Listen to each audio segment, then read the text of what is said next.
Governor Greg Abbott outlined his public safety priorities from the Capitol today during a roundtable discussion with law enforcement agencies. But civil rights advocates are calling the governor's list tone deaf after the unrest and racial tensions that spread across the country last year. KXAN's Maggie Glenn has new details. The fact is that Texas has a broken bail system. Governor Abbott lists bail reform as one of his top public safety priorities this session. The legislation will be named after a Texas trooper who was killed in the line of duty in 2017. The Texas Department of Public Safety trooper Damon Allen was shot and killed during a traffic stop.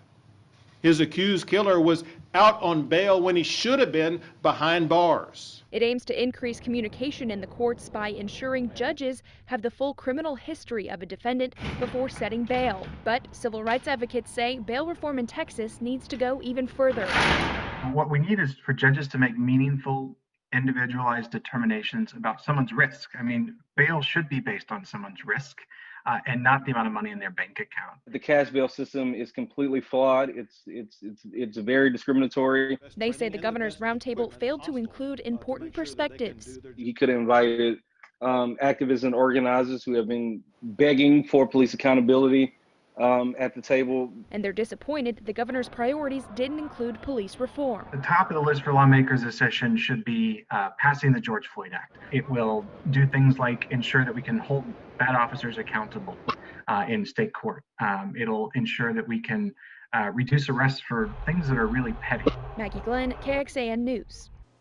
And during the roundtable, the governor renewed his call for the state to punish cities that pull funding and resources from police departments. He focused on the city of Austin's plans to gradually shift money away from the police department and toward other public safety reforms.